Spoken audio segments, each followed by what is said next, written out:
My name is Fiona Newell, and I'm a professor here in the School of Psychology, and you're all very welcome today. Those of you that are interested in applying for and pursuing a degree in psychology. My role here is to give you a bit of an insight into what the degree course entails, how you get into it, and what it means generally to have a degree in psychology. Okay, so just to give you a little bit of background into myself, I lecture human perception. That's what my research area is, and that's what I teach at both an undergraduate and a postgraduate level. And human perception is really about how do we understand the information that the eyes, the ears, skin, etc. sends to the brain, and how does the brain process that information so that we can perceive the world around us. So that's a very difficult task, and my research is involved in how does the brain solve that very difficult problem. If you were to build a computer, for example, that could recognize faces or objects, or it could find its way from one lecture theatre to another in open day, you wouldn't be able to do it because we're not at the stage yet in which we can inform technology on the basis of what we understand from the brain, because we need to learn more about how the brain works. So I'm an experimental psychologist. I'm also a cognitive neuroscientist, because my research also involves seeing the brain in action, if you like, taking brain scans and then trying to understand how those activations in the brain link into behavior. So that's one part of psychology, experimental psychology, that most of you probably are not aware of, because psychology in itself as a discipline, it's mainly associated with therapies and the professional side of psychology, clinical or counseling psychology.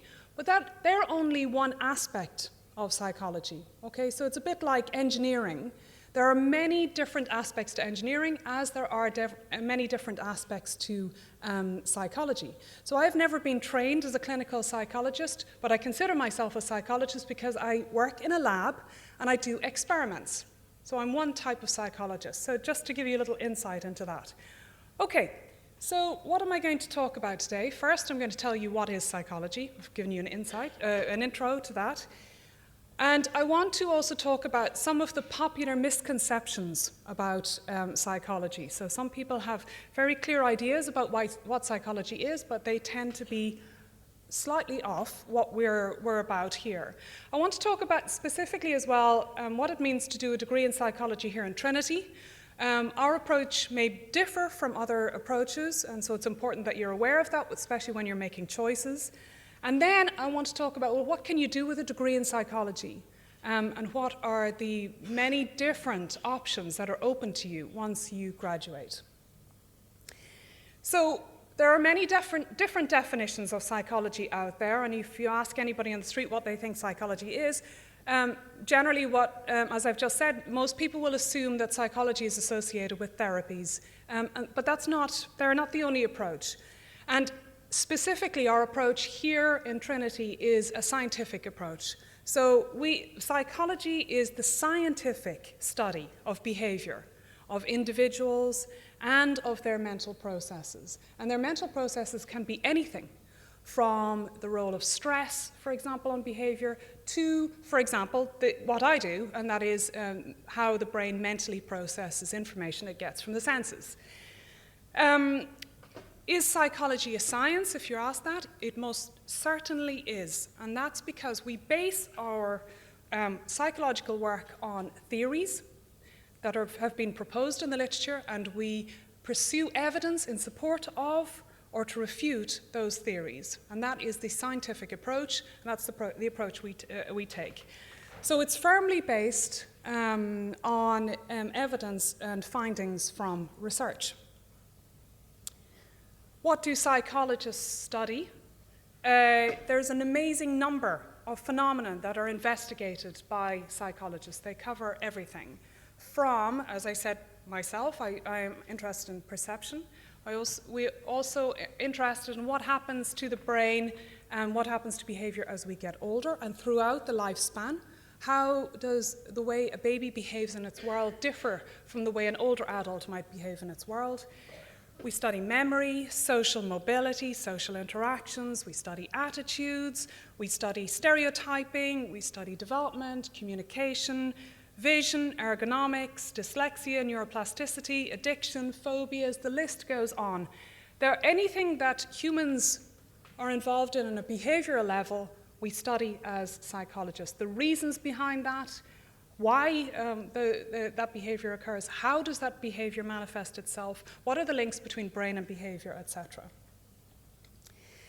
So psychology is also both a pure and an applied science. So whereas on the one hand we study basic fundamental principles to do with behavior, we can also, once we've learned how these things work, we can apply those findings to any arena, really. For example, we can inform policy. We can inform the design of technology. So why is it, for example, that apps work so well? Well, there will be a team that will involve psychologists that understand how people process information behind the design of things like that. Advertising will involve psychology. Well, how do you influence and persuade people to buy your product? So we can apply the knowledge that we have determined in our labs or through observation, etc., to applications. And so that means then that within any psychology department, you will find psychologists that are not just professional psychologists that deal with the therapeutic approach, but also psychologists that deal with more fundamental basic research, and psychologists that apply, so applied psychologists that apply that knowledge then to the real world. So because as psychology is a science, psychological theory must be supported by evidence. It's not enough to have an opinion as a psychology student. You need to know what is the theoretical basis of your opinion. It's good to have an opinion of how something might work, but base it in theory and then look for evidence to support your idea. And that's what it means to have a scientific approach. We do laboratory work, so I have my laboratories where I have a team of 12 people, and we're based in the Lloyd building, which is the Institute of Neuroscience. So we have labs there that help us collect data, and the data from my lab, for example, can be how correct you are at recognizing something, or how long it takes you. We measure reaction times, etc. We also do neuroimaging, so we can measure activation in the brain through, for example, MRI, so functional MRI. We have scanners here in Trinity, or also through EEG. You can also do field work, so you might do observational work. Surveys and interviews are another way of collecting data. You can look at archival research data that was collected before by other people and drill more into that data set. And you can also conduct observation. So observation would be, for example, the way that you might study babies, because you can't ask babies to sit at a computer and press a button every time they see something, or you can't ask them to fill in a questionnaire. So observation is a very important way of gathering data in psychology. Now, there are popular misconceptions, and there are many forms of psychology that are based on, misconceptions, if you like. And one of the misconceptions is that psychology is really the study of common sense.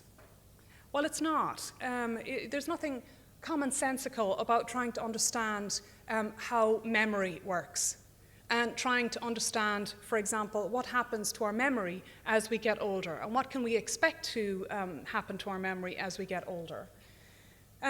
So the more people are present, this is an example of debunking psychological myths. The more people are present at a scene of an emergency, the more likely the victims are to receive help.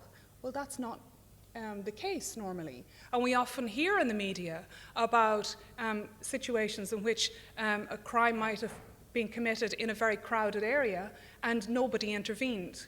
And this is called bystander apathy, and it is well studied within social psychology, well studied phenomenon within social psychology. Behavior is predicted by people's attitudes. These are some of the misconceptions that we might learn about as students of psychology, but we might also conduct research in as students of psychology. And this is another popular misconception, that psychology is often concerned with which contradictory common sense ideas are true. Well, it's not.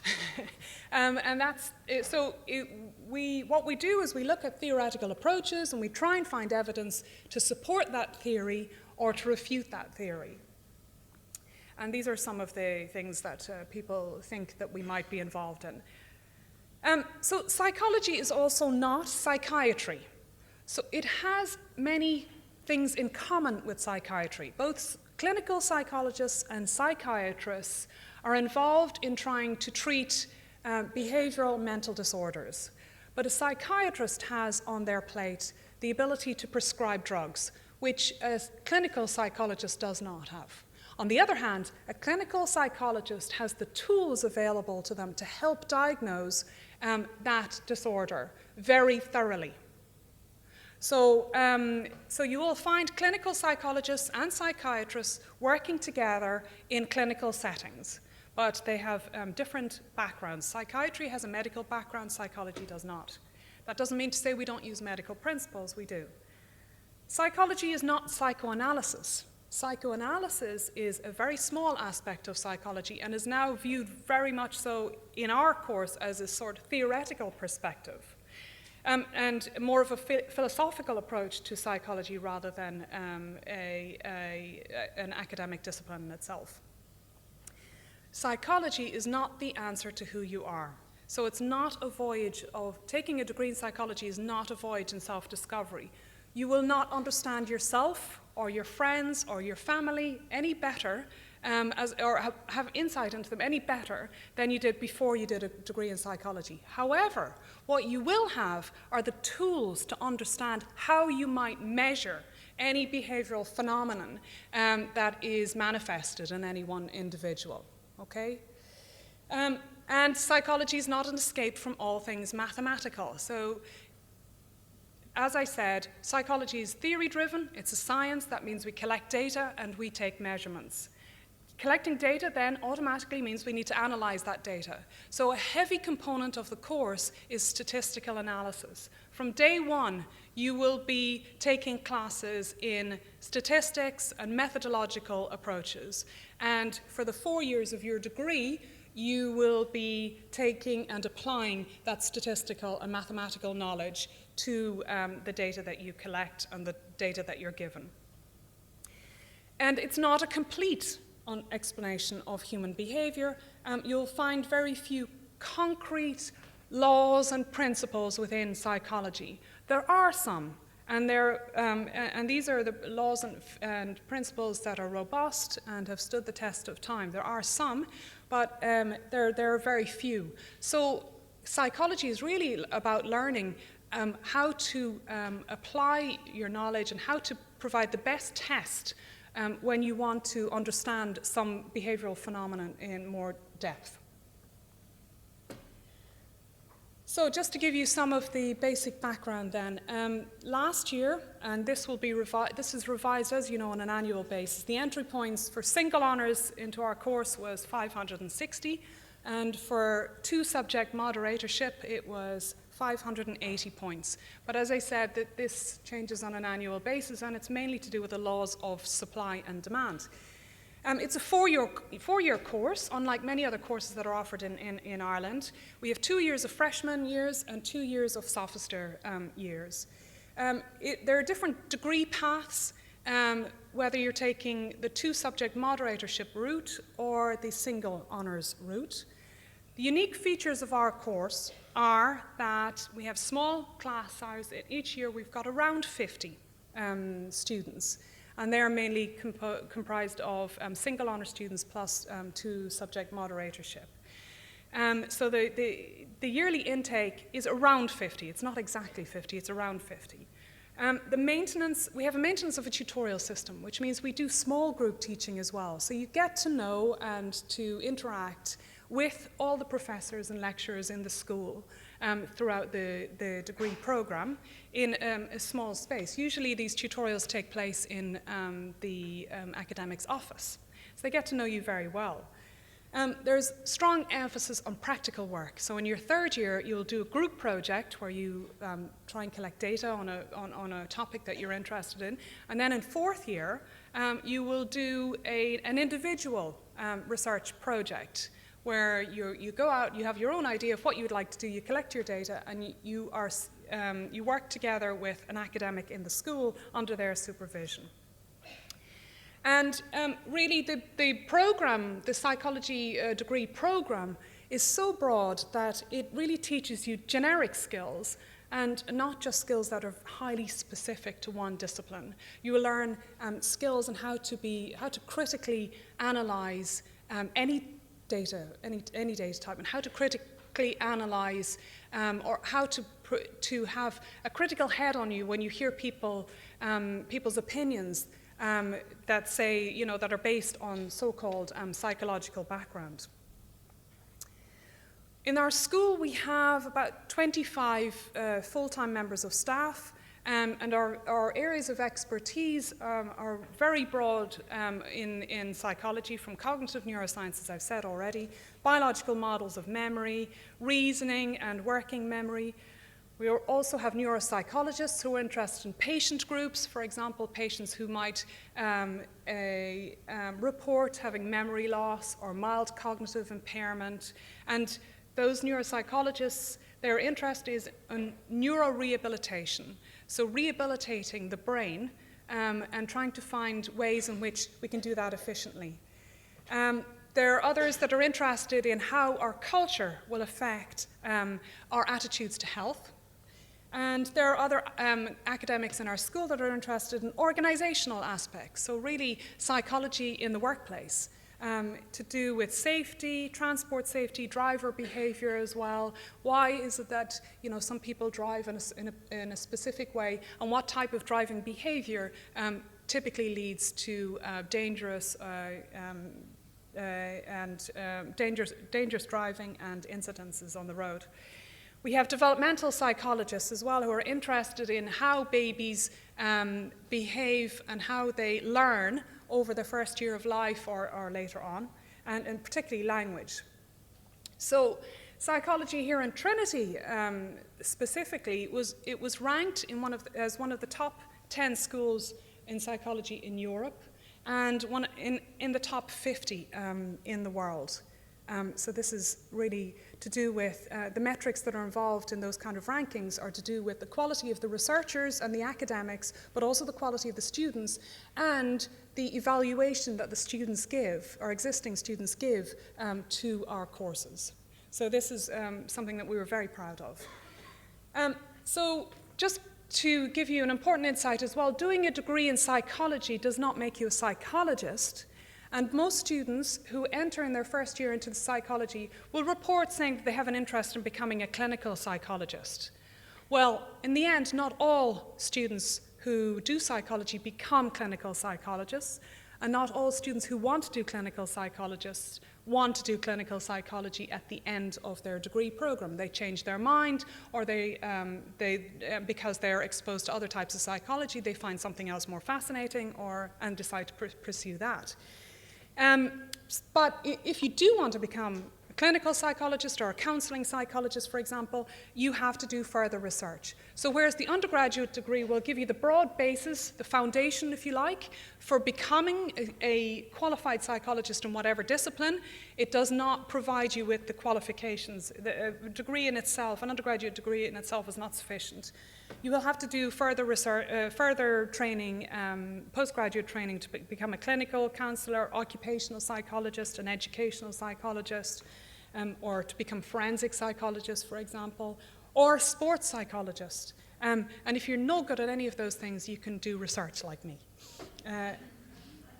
So here's some of the this is some of the activities that our graduates were involved in following our graduation last year and over the years. Most of them gained employment, or they went on for further study. And It's the kind of further study that they did was to become an assistant psychologist, for example, or to do a PhD in any of those subdisciplines that I told you about. The typical job titles that they acquired following their degree was assistant psychologist, education officer, psychotherapist, research assistant, or special needs assistant. And the type of employers where our graduates ended up were in Ireland anyway, were the Asante Therapy Centre, St. John of God, St. Michael's House, etc. So a lot of our graduates were interested, very much so, in becoming clinical counselling psychologists afterwards. However, psychology is not a vocational degree, and that's the important thing. Very few of our students go on to do clinical psychology or counselling psychology, or indeed go on to pursue any subdiscipline in psychology, and they tend to be taken up by the private sector, because psychology graduates graduate with such a broad set of skills, and in particular with critical thinking abilities that makes them highly employable in the private sector. Further study, for example, if you're interested in doing postgraduate after you get your undergraduate degree under your belt, you can do a PhD in research, master's in criminology, an MSc in applied psychology, and that's offered here in our department, an MSc in neuroscience. Many of our graduates do that. A PhD in child or adolescent or educational psychology, and all on to primary school qualification, for example, or primary, and some of our graduates actually go on to do medicine afterwards. And these are some of the institutions that that our students go to following their degree in psychology. But many of our graduates have gone on to specialised courses that are offered worldwide. So some of the students that I taught last year, one of them in particular has gone on to do clinical psychology in the University of Pennsylvania, another in the Institute of Psychiatry in London. And so you can find our graduates really anywhere in the world these days. And that's important to us, because our degree should not be just for local needs. It's a degree that should be relevant on an international basis. So some of the frequently asked questions: what is the difference between psychology and single honours and two subject moderatorship? Well, single honours means you just simply take psychology as you major in psychology from day one. But two subject moderatorship, you take a second subject, and depending on the pattern that you choose, you can either end up with a degree in psychology, a major is in psychology, or you can end up with a degree where your major is in another subject, but you've taken psychology for 3 years of your 4-year program, depending on the pattern that you've chosen. And if you want to find out more details about that, you can visit our booth, or there'll be more details on the brochure. What's a good second subject for you to opt for in two-subject moderatorship? Well, there are many different subjects that are offered on this program that it's hard to really recommend one over any of the others. And of the two subject moderatorship students that we have, they come from a broad field. So they can have as their second subject, for example, economics, English literature, French, geography, Italian, mathematics, music, Near Eastern Jewish studies, philosophy, religion and theology, and sociology. And as I said, we have students in our course who have any of those combinations, any of those subjects combined with psychology. And where can you go to do postgraduate courses, and how difficult are they to get into? Well, as I said, most of you who are interested in doing clinical psychology will unfortunately not get into a course because the demand is so high. But fortunately, most of you change your mind en route throughout your degree program once you become more knowledgeable about the other paths that are associated with a qualification in psychology. So it depends really on what the courses are. And it also depends on what's on TV. So for example, getting into a course on forensic psychology is becoming more and more difficult because of the related television programs. But there are others that are less heavy demand on those courses. So it depends really on what you want to get involved in. Okay, that's all I have to say, but I think we have a couple of minutes for questions. Yeah, well, I've got about 5 minutes for questions, I think, if anybody would like. And if people are asking questions, could the rest of you try to be quiet so that everyone else gets the chance to hear the answers? Don't be shy. Yeah. If you want to go on and specialise in clinical psychology, how many years on top of your 4 years? So the question is, if you would like to go ahead and qualify as a clinical psychologist after your undergraduate degree program, how many more years commitment are you talking about? Well, the simple answer is 3 to do a PhD program in clinical psychology. You're talking about another 3 at least. But having said that, I think it's rare that people go directly in from their undergraduate degree directly into a clinical program. I know people with a master's degree, for example, who didn't get into the clinical program itself, so it may be a lot longer than that. It's quite a long commitment. Any other questions that you'd like to ask? Yes, yes. Yes. Yes. So the 2-subject moderatorship group will take the same classes as the single honours group, but not all classes. So they will take, but we specifically select those classes that they take in order for them to have a degree at the end if they specialise in psychology that has Psychological Society of Ireland accreditation. So they get sufficient training and teaching of all the important subjects in psychology. Any other questions you'd like to ask? Yes?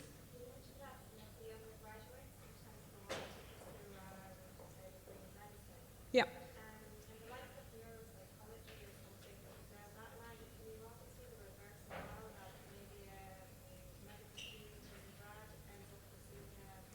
Okay, so the question is, whereas we'll see sometimes psychology graduates going on to do graduate school in medicine, do we ever see medical students coming to turning around and becoming neuropsychologists?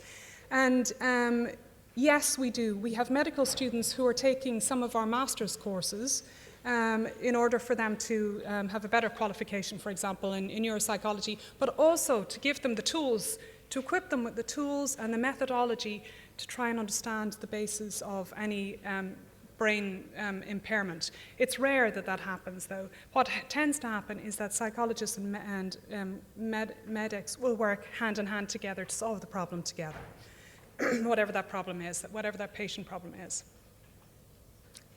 Any other questions?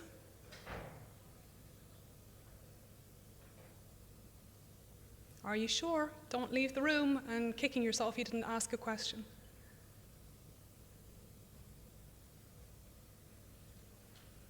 Okay, we'll leave it at that. Thank you for your attention.